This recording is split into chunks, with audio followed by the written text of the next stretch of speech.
Welcome to this video on titration calculations. The question we're trying to answer in this video is how can you use titrations to find unknown concentrations and volumes of solutions? So we're sticking to fairly simple calculations at first, but the principles we see here can be applied to any titration calculation that you face. So here's an example problem. We've got some sulfuric acid here.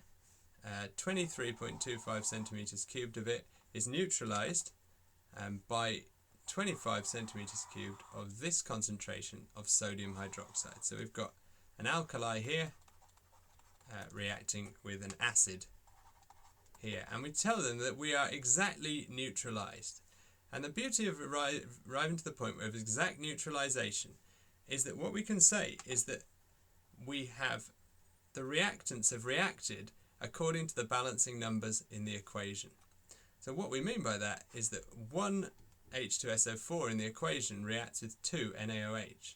And that means that when they're exactly neutralized, however many moles of H2SO4 we had, let's call it X, must have reacted with 2 times X moles of NaOH, because we've got a balancing number of 2 here. These guys react in a 1 to 2 ratio. So let's see how that works out. What we're going to want to try and do here is to calculate the number of moles of one of these substances, and from that we can get the number of moles of the other.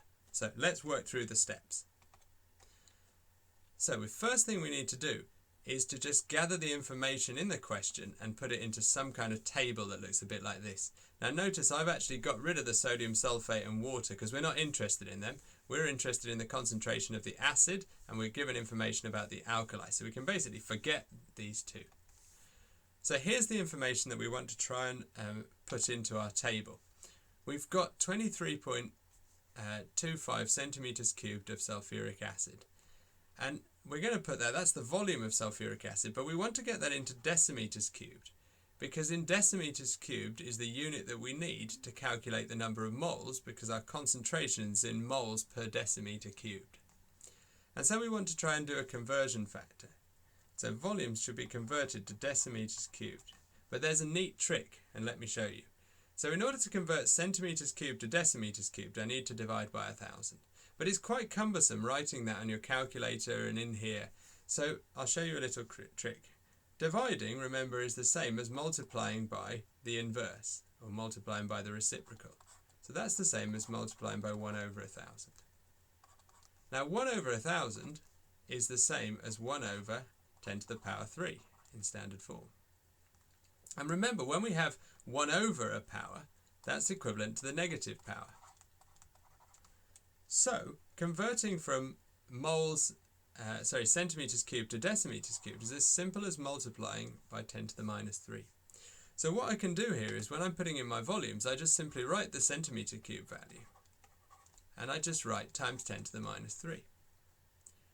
And similarly with sodium hydroxide, I've got 25 centimeters cubed of that. I'm going to write 25 times 10 to the minus 3.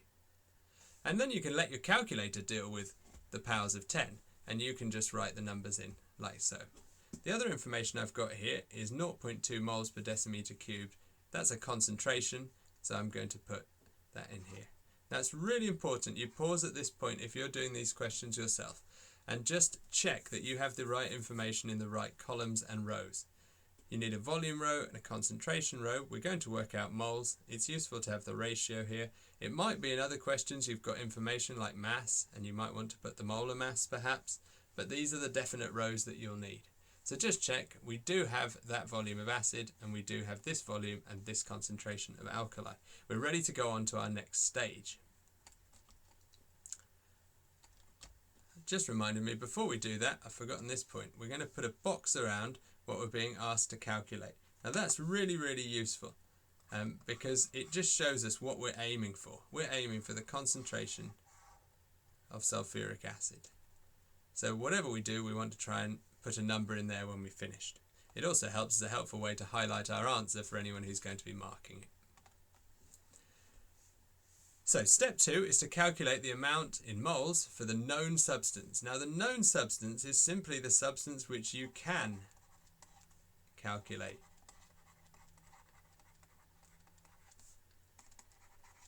the amount in moles of. And that's where knowing these formulae for working out the number of moles is absolutely crucial. Now, if you're dealing with solutions, it's moles is concentration times volume. If you're dealing with pure substances, it's moles is mass over the molar mass. And if you're dealing with gases, it's volume over 24 at room temperature and pressure, or you're going to have to use the ideal gas equation if you're dealing with other conditions. But either way, these formulae all show us how we can calculate the number of moles, and that's going to be the key quantity that we need.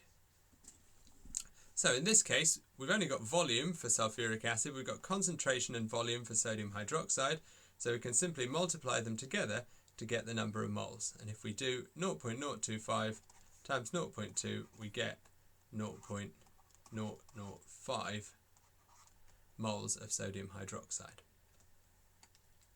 Step 3 is to calculate the amount in moles for the unknown substance. This is the substance you are interested in finding a property of, and that could mean a concentration, a volume, mass, etc. So again, we've got to somehow relate, we've got to somehow get this number of moles here for sulfuric acid because we want its concentration. And here is where the stoichiometric, or the mole ratio in the equation,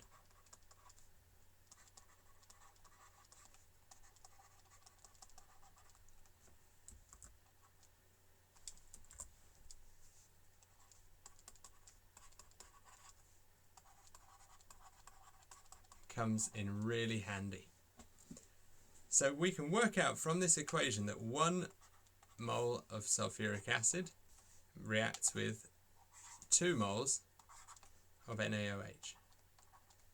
So if we've got 0.005 moles, then in order to get from there to there, I just simply need to divide this number by 2, because 1 is half of 2. So if I do that, I should find the answer is 0.0025 moles. Step 4, final step, is to calculate the quantity needed for the unknown substance. Now in this case, the quantity is concentration. So again, we're going to use our typical formulae. This time I want concentration. So if I rearrange that formula, I need to do number of moles divided by the volume. I need to take moles here and divide them by that volume. And when I do that, I'm going to get a horrible number, 0.0025 divided by 0.02325. And I get a horrible number, which looks a bit like this. So I need to think about rounding that answer to a suitable number of significant figures here. And I'm only going to round that at the end. I'm going to keep numbers in my calculator. You don't even need to use the memory for this. You can just use the ants function because you're just keeping one number going throughout the calculation. In terms of what I write in my calculation, I'd probably write my intermediate values in the table to 3 or 4 SF, no fractions, and no recurring decimals. Just write it down to some sort of sensible degree of precision, but 3 to 4 SF, no 1 sig fig answers here, no early rounding. We only round at the end of the calculation. And once you get to the end and you've got a horrible number like that, there's no way you know that to 5 or more significant figures. And the way you tell is that you want the lowest number of significant figures in the data provided. So this is when, last bit of the calculation, you just need to look. This is 4 sig figs. 25.0, that's 3 sig figs. 0.200, again 3 sig figs. So we need to do everything to the lowest number, which is 3 SF. So we're going to round that, and it should give us an answer of 0.108 as our final concentration. So in summary, here are the steps that you need to use, and that's the way that you're going to calculate properties of unknown substances using results of titrations.